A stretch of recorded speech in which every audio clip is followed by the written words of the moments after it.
Show. Andy and Castoe, King of Castoe Show. I mean, how can anybody look at Gal Gadot and not think, hey, maybe Palestine are the bad guys? Do we think Gal Gadot's very attractive, or Relatively attractive woman, yeah. is this a fit? Okay. The way you're looking at me right now is kind of undermining like the beauty of Gal Gadot. No, I'm just looking at you like, is this a... She's Wonder Woman, baby. Okay. Wonder Woman. Yeah. All right. Listen, I don't know. Give me a number. Gal Gadot now. How many letters are in Gal Gadot's name? No. G-A-L. Idjit. That's 3. And then another on the 5. scale. Give me the number. Gal Gadot. That's like an 8. That's 8 letters in her name. Wonder Woman. You're rating Gal Gadot an 8 out of 10? Wonder has 6. Woman has 5, so 11. I feel like I'm speaking Chinese right now. Yeah, she's pretty. I don't know. A number, Mac. Huh? The numbers, Mason. I gave you 2 numbers. You added up 8 Is she a 6 or she an 8? You added up, no, I added up 8 and 11, and then you get 19. 19's a number. Oh my god. It's a prime number. It's indivisible by anything else. Okay, we're moving on. Yes, thank you. Here, I got an intro for you right now. Castoe Show. There you go. Okay. Like Wonder Woman, get it? Castoe Show. Oh, that's pretty good. Yeah. Maybe we'll switch over to anime intros next time. Because everybody's really ingrate and they don't like the work that Mac does singing a Davy Crockett spin-off. Listen, I did a whole Davy Crockett parody, and Antwan said 15 seconds at most. And we cut it down to 15 seconds, and then he said, wait a minute, I just hate this song, actually. It was good. Thank you, Antwan. Hey, it is what it is. Thank you, Antwan. All right, tight. Yeah. Well, hey. Courage the Cowardly Dog. I hate macaroni. Did he say that? There's a whole bit where Muriel gets turned into like a kid. Oh, I remember that. Yeah. Muriel. And it's like more cheese, more macaroni, and then like at the end of it, she just goes, "I hate macaroni," and then cheese. yeah, it's like, oh my god. Average child experience. Yes. Yeah. Well, hey, let's discuss the obvious. I'm once again looking at Mac with my own peepers. Yeah, my own Jeepers Creepers peepers. Where'd you get those eyes? Oh, that song is actually like kind of weird. But yeah, I'm in glorious Chicago right now, suffering yet another polar vortex type thing. Well, last time you were here was actually fairly nice weather. It was like, what, 40s, 50s, whatever? November was nice. Yeah. Ish. Now you are literally here when the polar vortex is rolling in, and it's, I'm looking at the temperature on my computer, it says 6. And it's going to get even colder tomorrow, where it'll get down to like -5, and with the wind chill, that'll be like -20. And boy, howdy, we love Chicago. We love Chicago. Actually, I've seen so many things out here labeled Eskimo, like in terms of like branding. Mm-hmm. And honestly, they're so real for that. Because, well, the entire, like Western United States, it's like, that's racist. You can't call them that anymore. They're the Inuit people. It's like, yeah. People are out here buying like ice fishing drills. Mm-hmm. It's like Eskimo Joe's ice fishing drill. I'm like, fuck yeah, dude. Eskimos was a term made by the French. So they'll just be like, those people. Yeah, whatever. and it's spelled all weird. We're like the Inuits. And then the French go, you are called Eskimos. That's what we're calling you. Yeah, the Inuits pointed at the French. And so like, that's why I prefer Inuit, because it's like Eskimo means nothing, and it was just like a word that some guy made up or whatever. The Eskimi. It's like if you were like, I'm Spanish, and the other person goes, I'm going to call you Jiggle Bob, actually, and it's like, I'd rather you didn't. I don't know. The double G does kind of add an oomph to slurs. Your name is Jelly Jiggler, boy. Oh, that's too sexy. Yeah. Eskimo is not sexy at all. Your name is whatever. Le Eskimi. Your name is Bobo boy. So you got here how many days ago now? You got here on Thursday? Yeah, I got here Thursday. Got here Thursday night. It was a lovely Sunday. He flew in at a decent time this time. Last time he flew in at like... I thought of Mac in mind. Thank you. Where it's like, I'm not going to kill him. Thank you. I'm not going to make him wake up at 4 a.m. Thank you. Yeah. Thank you. So we drove out to the airport, and I circled like 5 times. And Nick's like, the bags are coming. The bag is coming, and I circled the thing 5 more times. Okay, well, let me just say... It's not Nick's fault. American Airlines. Yes. Evil. American mail. Yeah. I specifically paid for a seat that had a carry-on included, right? Mm-hmm. And then Mac, of course, explains to me, it's like, no, they make money by shoving like extra bags in the cargo area just so that the bag catchers and throwers can throw more bags. Because I saw the Congress clip where one of the workers testified in front of Congress that she received like a $10 commission every time she made somebody check a bag that was a carry-on. I spit. But, I hate. So, standing by the thing for many times, just waiting for the bags to come up. And then got in the car, and where did we go? We drove back here, we went to Portillo's, which... I love that pronunciation, by the way. Yeah, it's Portillo's, but there's the double L. Yeah, like me and my Spanish eyes, the moment I saw Portillo's for the first time, I'm like, oh, tight. We got some brothers up here. My brother. My brother, we rolling hard in the paint over here in Chicago. Yes, we is. And that's the sound of, Yeah, I actually ate there for the first time. And wet beef, extra wet. You can order the sandwich dipped in the gravy, which is the juice, again. And they call it extra wet or like soaked or something. Yeah, so I got myself a wet, hot, sloppy beef and a Chicago dog. A Chicago dog. Now, the Chicago dog has everything on it. even things that you go, you shouldn't put that. Oh, what the fuck? You shouldn't put that on a hot dog. They have a whole they have relish, and then they also have the whole pickle spear. Well, yeah, it's been said many times where it's like, if you put Chicago style in front of any food, it's just going to be... like maximalist eating, you know? Yeah, whatever you want on that thing. Yeah. Chicago deep dish is just like a casserole, pretty much, of pizza. Can we get that shit as big and sloppy as possible? Please, yes, please, and thank you. So I got like a brat and a dog.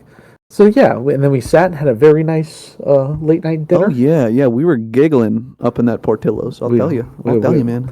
It's, me and Nick, we just enjoy each other's company so much. It's honestly such a pleasure seeing my good friend McKillen. So, we did that, and then we came here, and then the second that Nick came here, got a phone call. Phone call? From certain people in Chicago. Ah. You're connected. I got friends. You got friends in high and low places. I mean, they do live on, like, the third and, I think... No, weirdly enough, they both live on the third floor of their respective apartments. Oh, okay. Yeah. There's a radiator in one of those apartments, too? So many radiators. Also, the concept of radiators, I find... Me and my Mediterranean brain cannot... Or I can. It just seems archaic to me. It's like, oh God, this piece of metal just has warm water running through it? Ugh. Neat. Yeah, I'm like, I've heard of boiler rooms in my Pulp Fiction novels, you know? Mm-hmm. And yeah, I got to see them. Some of them are better than others. Not all radiators are created equal. Yeah. Well, the first night you were here, there was a phone call, and the phone call, the purpose was to discuss what was happening. The FaceTime. What was happening. Yeah. Well, it's a FaceTime with two women, and God bless them. They weren't the best at making plans. Say it again. Well, it was a FaceTime with two women, and God bless them. They weren't the best at making plans. Amen. It was... We were just like sitting on the couch talking, and Nick was like, I'm getting a phone call, whatever. And then there was like an hour where like 5 minutes of conversation of planning happened. And then everything else was like... Loving every minute of it. Everything else, yeah, but everything else was like circling around the wagon of planning. Yes. And it was just like the same questions were asked over and over again. And at a certain point, I just started making faces and staring at the ceiling and like thinking myself dead. And it got decided that I was going to drive. That's just how things end up working with the fair sex, Mac. It was sort of irritating to be a part of. I'm so sorry. If I can move, it's I need to be more patient, I guess. But like, that patience thing. When the conversation just ended with like, "Oh, can I just like drive?" and that solves the problem. And that's that. Okay, then we're good. Then like, what else? Yeah, I mean, half of it was dealing with the problem that they were having. Yeah. Of just not wanting to do a thing. I don't want to. And I'm like, it would be constructive for you to do that thing. And they go, but do we really want to go do it? And 25 minutes later, resolved. Uh-huh. I tell you what, I have a finger on the pulse of the woman's psyche so hard.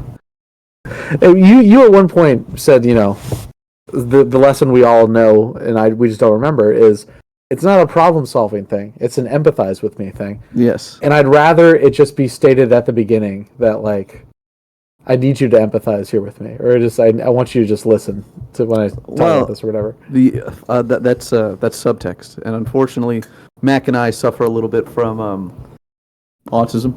There's no unfortunate about it. When someone says they have a problem, okay, what's the problem? Well, you also have to take into context. You don't work at NORAD, and somebody coming up to you being like, "I have a problem," doesn't mean, "Oh shit, we have a problem," right? Versus like, "I have a problem," and it's like, well, yeah. What I'm saying is, it doesn't matter the severity of the problem. If someone just goes, "I have a problem," my first immediate mindset of, "Okay, they're coming to me."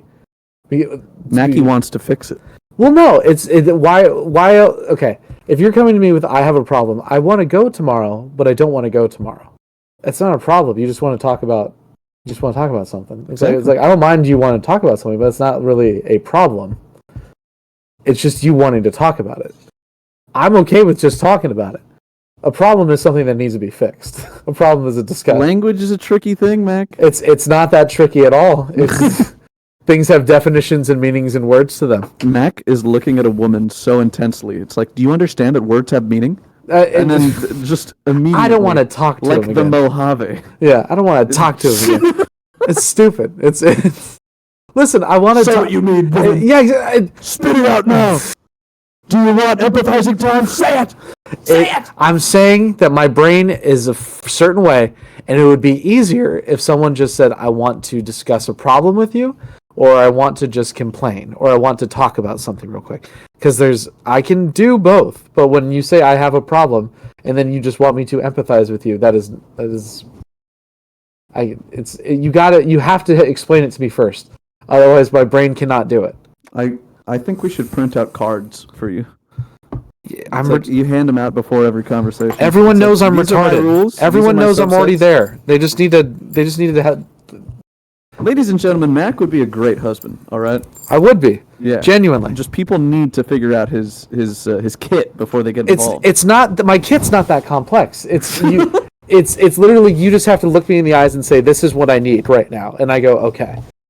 I'm not that complex. It's just that people expect. It's just that everybody else is. Everyone knows things, and I go, well, "Does everyone know this?" And they go, "Yes," and I go, "Okay." My brain can't comprehend that everyone knows that. The problem solving, empathizing thing is like the big one, where it's just like. We'll get you there. I think Okay. with enough shock therapy, No. we can solve all your problems. Now enough talking about me. I'm done talking about me. Enough from the clown. So the Mac phone says. call happened. Next Yes. morning we woke up. We found ourselves a little bit of time. Mm-hmm. We watched ourselves a film, Mac. We went quite the movie. to a movie theater that I had never been. I knew it existed. Because we woke up in the morning and thinking like, oh, we're gonna watch the Nosferatu movie, the new Robert Eggers Nosferatu movie. Robert Eggers, Okay. known for such films as Can't say honestly. The Witch, The Lighthouse. Oh, The Northern Northman. Lobster. Yeah, he's made a lot of really good stuff. But you're quite. He fond made of lobster. Nosferatu, and so we woke up with the intention of watching that, and it's like, it's not playing anywhere at 10 o'clock in the morning on a Friday or whatever. so we're like, what else is? We could watch the Mufasa movie, and we looked at each other and went, nah. We can watch. What was some of the other options? The Robbie Williams. What is that? Is he The Robbie Monkey Williams? Man movie? I Am Monkey. Yeah, I Am Monkey, starring Robbie Williams, and Who is that guy, by the way? he's an English singer. He's popular in England apparently, but we don't really know about him. Does he do like any songs I would know? There's a song called Candy that's like his biggest hit, but I want candy. Dan. But Nick mentioned that movie, and I felt like the look of disgust on my face. Oh yeah, no. That I tried to suppress saw it, real quick and so then that Mac did it very inadvertently. Yes. Where he just went to like normal conversation, right? It's like, nah, I think we should look for something else. Well, but it was his just like, face, that's that monkey movie, right? And Nick was like, I just saw you like almost throw up, like just Yeah. me mentioning the monkey movie. like somebody took a sniff of very spoiled milk. Yeah. Fresno balcony milk, if you will. Yeah, Fresno balcony milk. And so we landed on. We saw the Wolfman. Now, the Wolfman was playing at somewhere in Naperville called Hollywood Palms Cinema. A wonderful, honestly, a Naperville institution. A Naperville, a gem. I'd driven by this place before, never been inside. Because it's so inconspicuous. It is like tucked in behind like a strip mall and a construction site. It looks like an abandoned YMCA from the outside. Yes. The inside is a cathedral to film. It is a church of film and film merchandise and posters and signed things and right up Max Alley, Yes. where it's like every square inch of this place is memorabilia. memorabilia and do you know this person and whatnot. And the theaters that we every theater that we like looked and peered into themed. So our theater was like an Olmec Montezuma Temple of the Aztecs themed. Yes. Mesoamerican excellence. But there was another one that was like a Chinese emperor, and all the posters inside were like for Jackie Chan and Japanese. Yeah, there's a movies. lot of Japanese shit in there And, too. old Like, hey, boy. you're mixing. Yeah, you're mixing all of Asia. But yeah. So and then there was almost no one in the theater. There was like a couple and a guy, right? Yeah. And but we sat down and it was like there was all this temple shit and then like palm fronds from the sides of Gigantic carved stone heads. Yes. And like vines, jungly environment. And before we knew it, after like all of the previews were done, it was him speaking directly to us. Dan Aykroyd being him. Dan Aykroyd Yes. goes, "Hello, I'm Dan Aykroyd," and you go, "Okay." Crystal So Vodka. Dan Aykroyd's they got whatever. It's like, "Welcome to Hollywood Palm Cinema." And it's like, holy We're shit! 34 miles from Chicago. We have half a carton of cigarettes, a full tank of gas, and you're here watching a shitty movie at 11 a.m. You, Nick Escalante, sitting right there and It felt surreal. Like, first off, being in that theater was already kind of nightmarish. yeah, it felt Just because it's like no one's here. This is like such a dreamscape that I'm sitting in right It now. did feel like a fever dream, where it's like this and I walked into a theater, and the theater was a jungle, and it was filmed with like all this Rest in peace, David Lynch. Yeah. That vibe. Yes, precisely. Rest in peace, David Lynch, by the way. So we sat down, and Nick at one point was like, "It feels like we're gonna get murdered. Yeah. Like we're gonna turn around, and it'll be the actual jungle." And like one of the temple guards is gonna slice our throats or something. Yeah, or you're just gonna hear like a giant shut of doors, and then like a green mist. It's gonna like swallow. I, our Dan feet and Aykroyd, legs. invoke the spirit of Texaquatl to come and kill these two boys sitting here watching a movie. The curse of Montezuma follows you now. Now. Yeah. Giakazi. So yeah, we sat and the movie started, and there was a couple trailers for a couple horror movies that looked pretty all right. And then the lights didn't really dim. No, they were on the entire time. They were on which the kind of whole time. ruined the mood of a nighttime horror movie. But the film started, and the film started going. And listen, fellas, ladies and fellas listening at All home, my fellas. the Wolfman movie Kicks ass. it kicks a lot of ass. Like it's I had no idea when we were going into this 11 a.m. screening of The Wolfman that it was going to be a real piece of cinema. now let's be clear. When we go and watch movies in the theaters, me and Nick, usually we don't pick quality cinema. No, we go for the junky shit. We watch Wrath of Man by Guy Ritchie. We watch Bad Boys 4. Yeah. We watched Mother by what's his- well, that's actually that's quality cinema. Yeah, that's So- pretty damn good. So when we said, Blumhouse is The Wolfman, we're like, okay, this would probably be a whatever horror movie that we can get into. Yeah, I was thinking a firm 6.5 out of 10. It was shot beautifully. It was well acted. Oh, the Dutchiest of angles. Oh, it got so Dutch at multiple points in the movie. Troop waffle.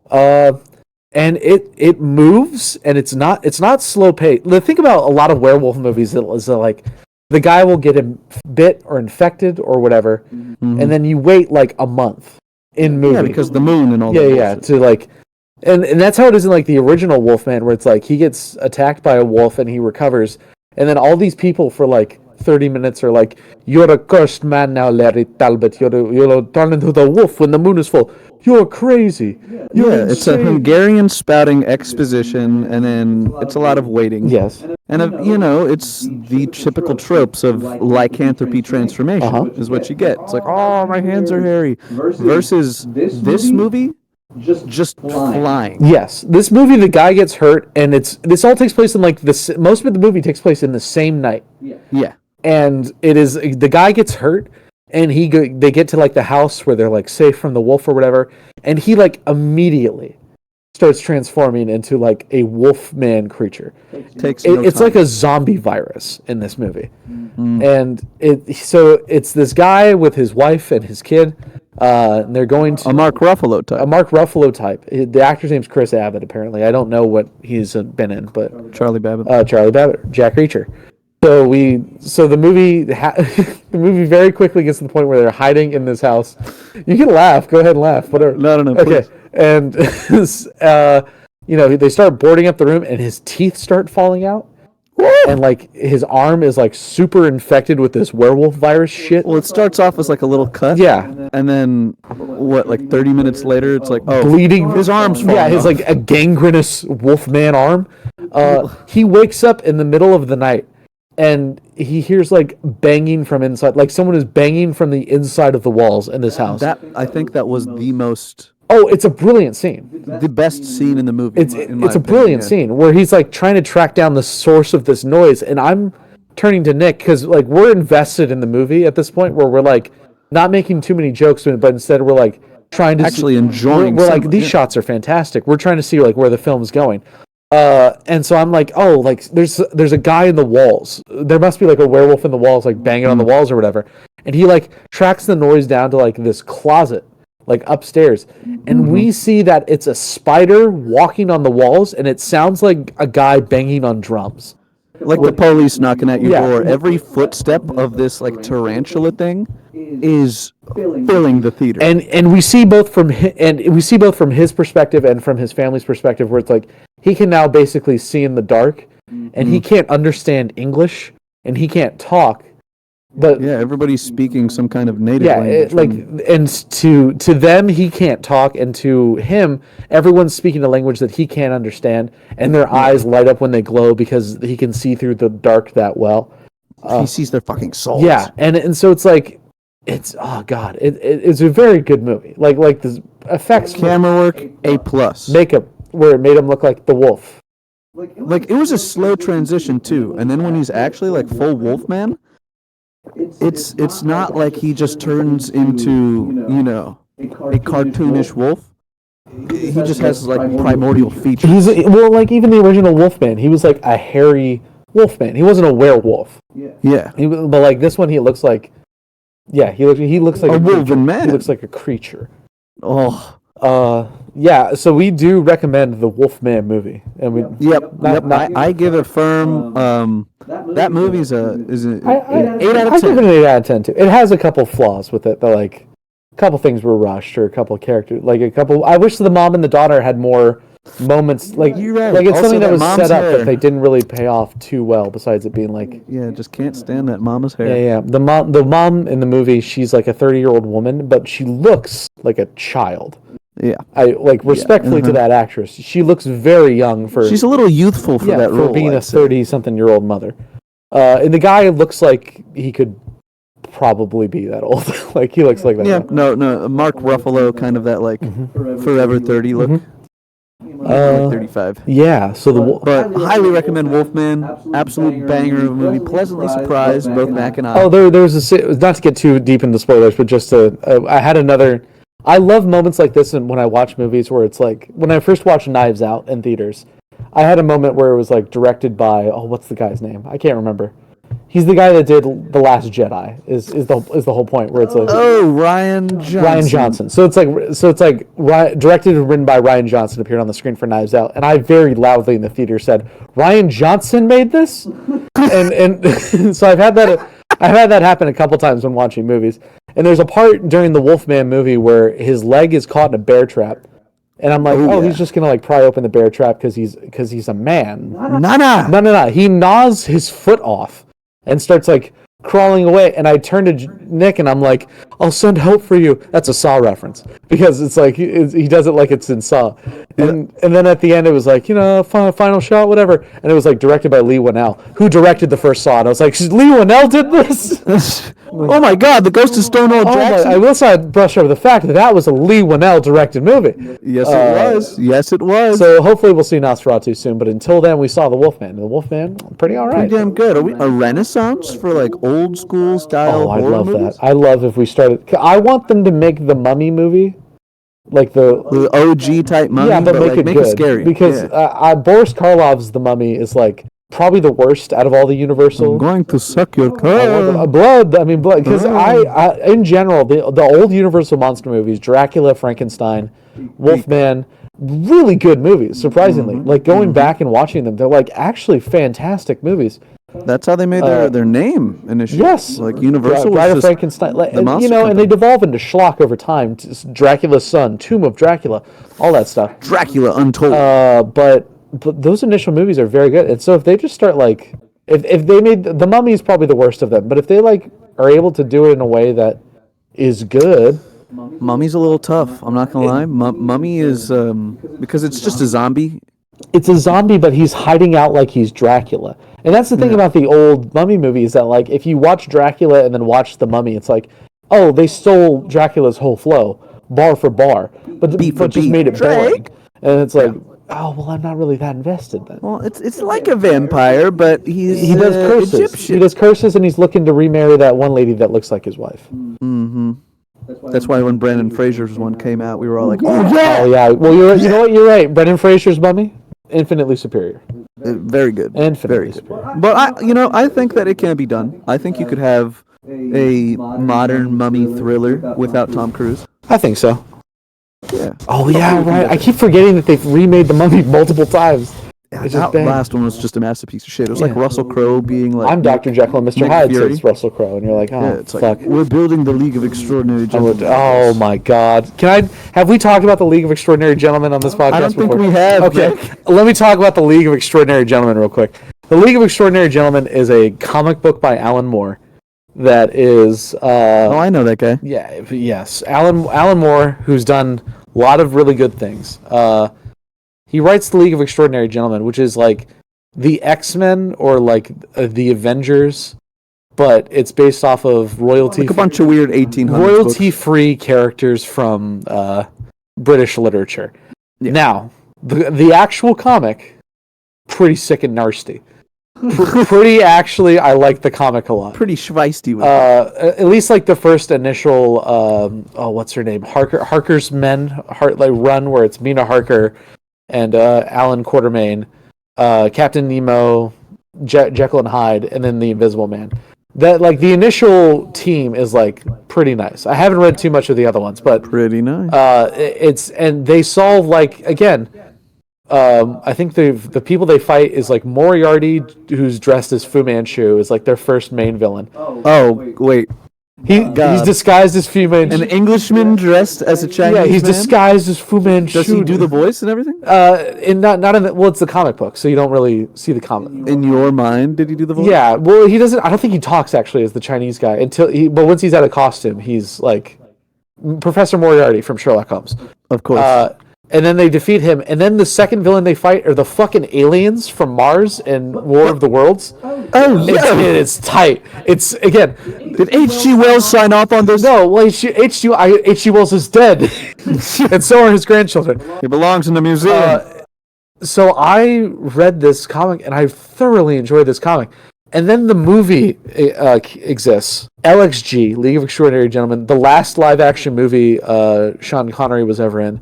Are you kidding me? I'm not kidding you. Oh my God, that's It's what made him stop doing live-action movies, because I think I'll never be a part of a piece of this is a shit like this bullshit again. production. And here's the I do this for the country. I watched that movie last year for the first time, and I watched it multiple times last year because it was free on YouTube. So I watched it for the first time, and it was like, I don't like this movie. Why don't I like this movie? And so I rewatched it multiple times to figure out why I didn't like this movie. And I landed on a couple things. It number one.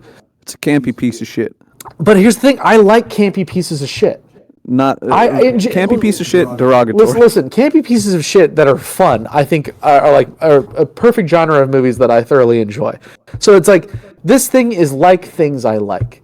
This thing is like a superhero movie. This thing is like a weirdo based off of literature. It is like a 2003 Hulk, except it's not. Yeah, so it's like in my mind, I had to like, because it was like, these things has the ingredients of things I like.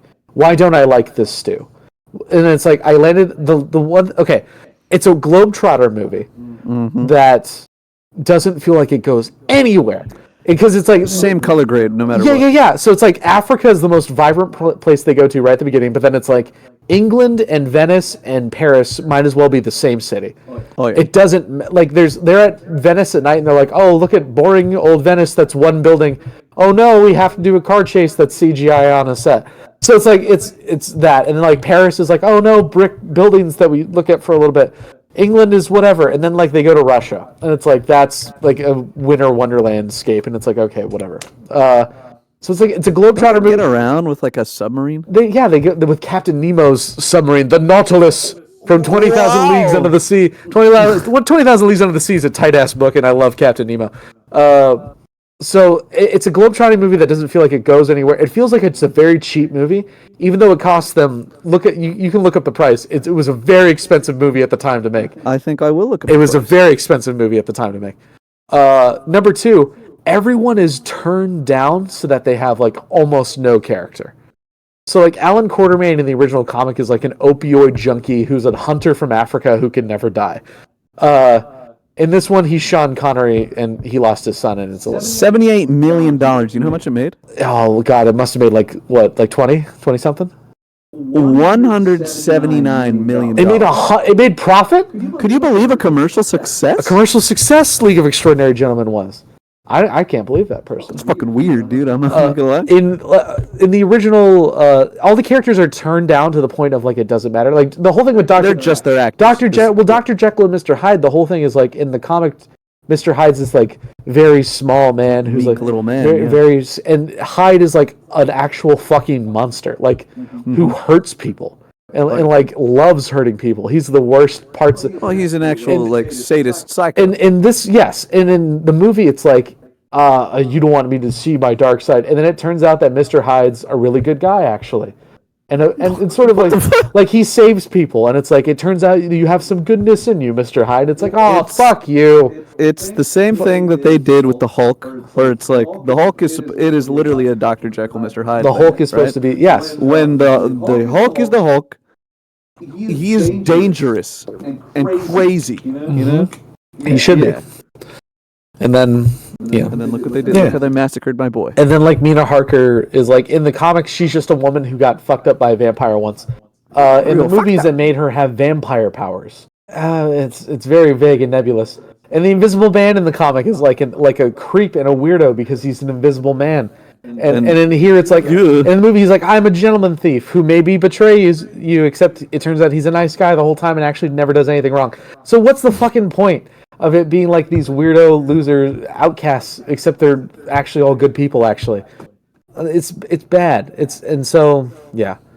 I thoroughly enjoy the comic, but the movie is like, I don't know. I don't even want to watch it as like a so bad it's good.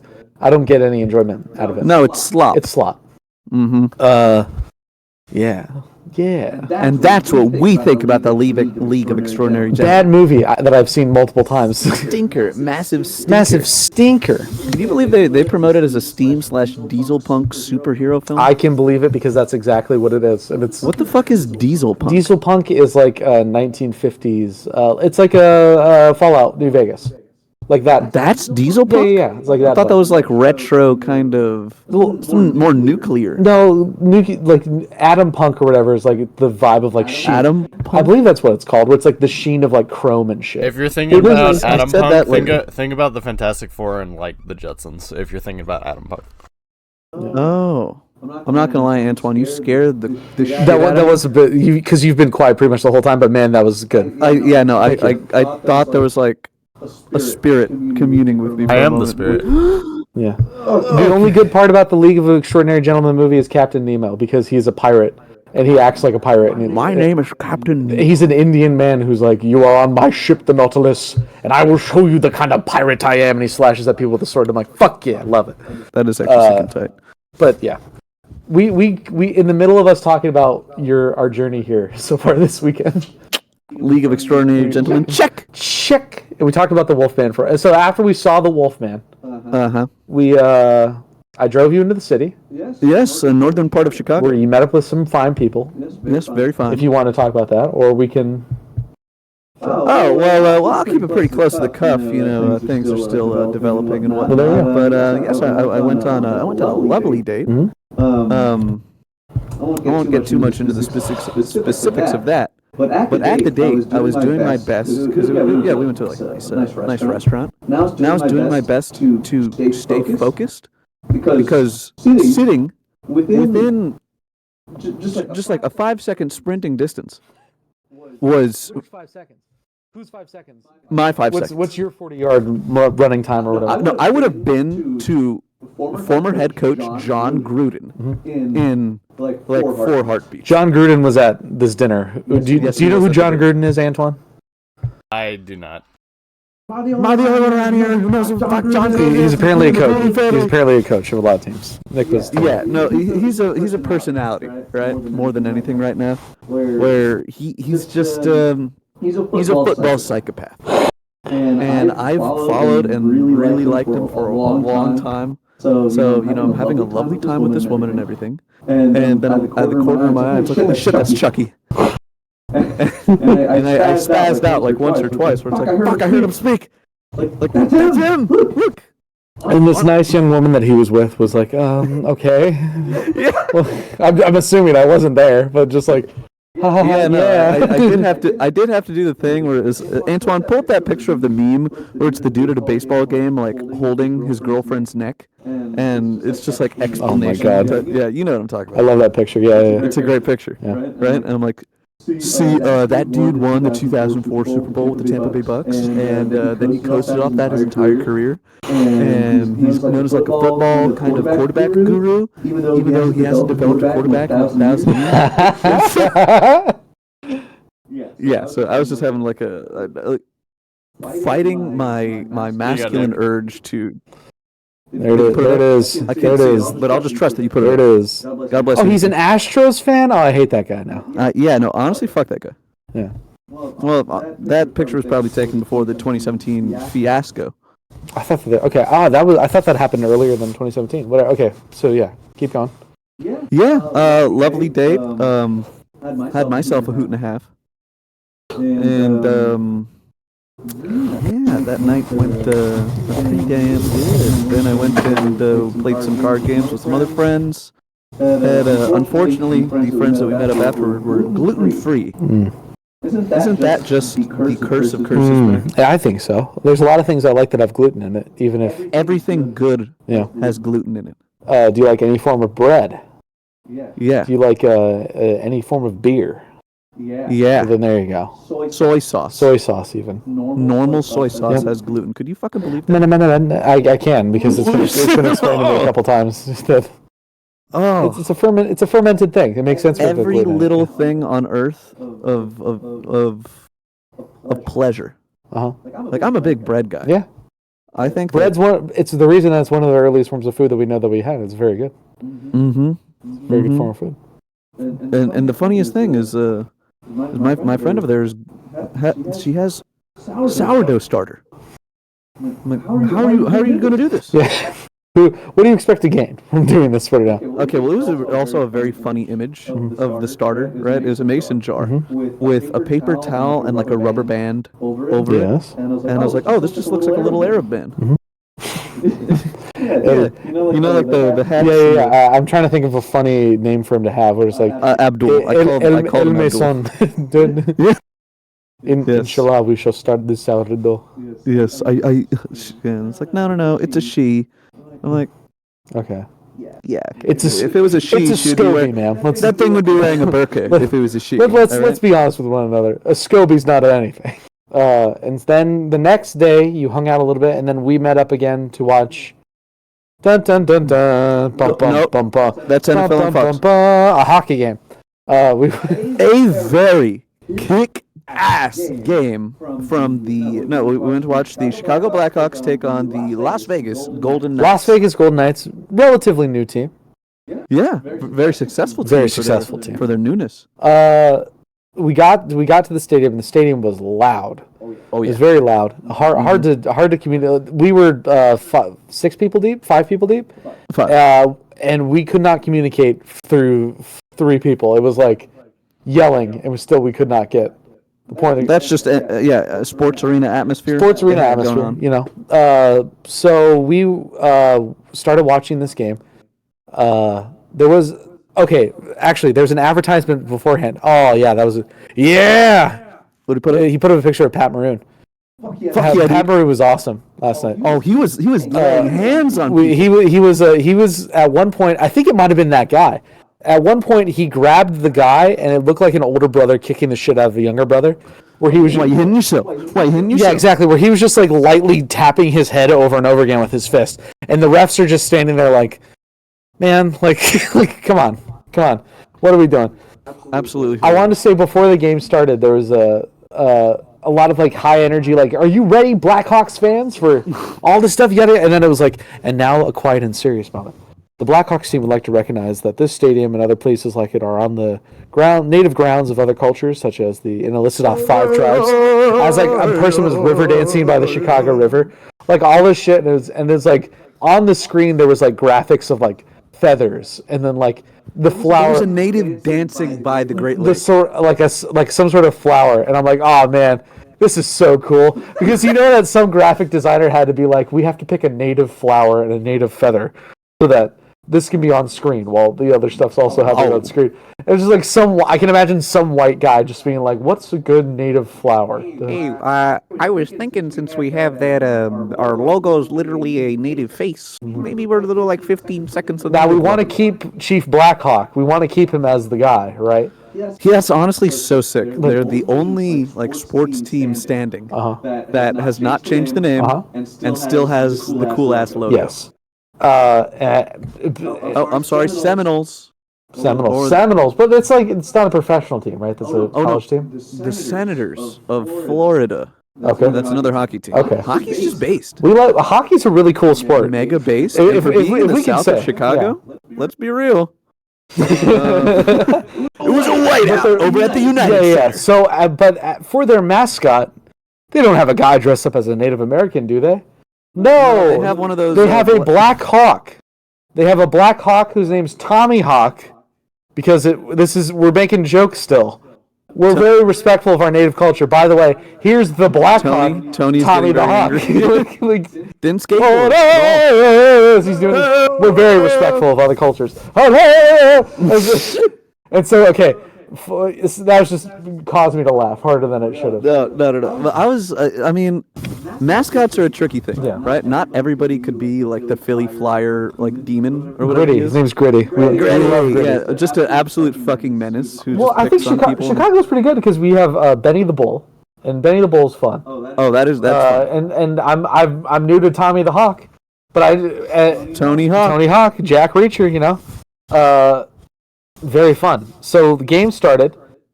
It was a good back and forth. Yeah, to put things in context, though, the Blackhawks are the worst in their division. The 17 and something right now. They're not in doing terms good. of standings, they're pathetic. Right? Golden Knights, on the other hand, lead the Pacific, a very stacked division. They're very good. They're a very good team. So They I was won the Stanley Cup expecting- last year. For context, they're very good. Holy crap! They're a very good team. No, they didn't win last year, did they? I mean, I'll look it up, but I'm pretty sure. Who? 2024 Stanley Cup winner. Wow, that'd be kind of pissing me off. Because I thought it got down to it was the Knights and somebody else that was like. We'll find out in a half second. But yeah, no, I was expecting a one-sided ass whooping, a real beat down, oinky sploinky style. Dorcas is gonna drown. Yeah, but we didn't get that. Instead, we were treated to 3 periods of competitive back and forth hockey, which could you believe it? The Blackhawks won. The Blackhawks won 5-3, and it got so bad to the point that the Golden Knights were like, Fucking hated him. Actively doing like being dicks actively and- doing goon shit like during the last 5 minutes of the third period. Mac, what does dickish behavior lead to in a hockey game? Fights. It leads. Yeah, you bet your ass it does. Listen, anywhere else in the world, if they play hockey and fights start, that is, hey, you're out of the game. Fucker. Hey, you're doing it's what happened if you start a fight in any other context. Yeah, it's like, hey, no, you're leaving, out of dude. here. 5 Stop games assaulting suspension. people. So the best fight happened near the end of the night, where I'm gonna get numbers mixed up. Number 2, but it's fine. Number 2 of the Golden Knights. So what happened was a guy on the Blackhawks passed the puck up the ice, and about 2 to 3 seconds later, a guy for the Golden Knights, number 2, fucking boarded him so hard against the wall, which is like, again, when you're trying to get the puck, it's not that big a deal. But when the puck is gone, when the puck is over there, and you've decided that you're going to kill the man in front of you, sort of dickish behavior. So what happened was kind of asking for yeah, it. You know? 2 of the other another teammate on each team that wasn't those 2 guys start like squaring up and just like, you see what your guy just did to my guy? What the Like, fuck you doing? yeah, here, what are you bud? gonna do about it? Whatever. The guy that gets boarded stands up and full on like skate sprints at the guy that just boarded him and tackles him to the ground. And it leads to just like a full on slobber knocker on the ice where it's just the whole team just like dog piles on top of one another. And after it's all said and done, the guy that got boarded gets penalized for roughhousing. That was a load of bullshit. I was just like, because what it led to was a minute later, the same fucking thing happened where a guy in the Blackhawks sent the puck up the ice and he gets fucking boarded against the wall like 2 seconds later. It's like, you're encouraging it by not calling a penalty on it. Nip in the bud, please. Yeah, but it's so, they won the game, but it was just like, there's a couple of calls like that where I'm like, I don't know if that. They're winning, but like, come on, guys. Yeah, this is bullshit. Yeah, this is kind It's like you're just letting them. Kind of bullshit. It's bush league. It's amateur hour. kind of bullshit. And I think the Blackhawks in general got more penalties that game than the Knights, and they still won, by the way. Let's go. Let's go, Bert. Let's go, Blackhawk. Let's go, Cox. And I was off by a year, by the way, with the Stanley Cup. They won the 2023 Stanley Cup, Yeah. not 2020. Yeah, who won last year? Panthers. I remember against that. the Oilers, yeah. I remember. I remember making jokes to friends of like, Florida doesn't have ice, and they're like, they have hockey rinks. I'm like, motherfuckers, you're not. You say a joke, and then people are just like, actually. But when I do it, I'm a nerd. Yeah, so it was just a good game, and Great time. And I took Nick home, and by home I mean I took him to where I live right now. Mm-hmm. So very, very cold. It was starting to get very cold last night, transitioning to today, because it's been fairly okay weather so far. Where it was like, Yeah, I'm not gonna lie, my shivers are timbered. yeah, well, it was like 30 something degrees. But then last night it was getting down to like 9 and 8, and it was like, oh my god, the wind started blowing, and it was like, oh no, my beanie, it does nothing. So yeah, we got here, and then this morning we started recording the podcast. And here we are. And here we are. And did I just hear the beep of doom? You know, on the Castoe show, you can watch what you want, then you can go. Make sure you subscribe and like it too. Ooh, and then you'll realize Castoe's here for you.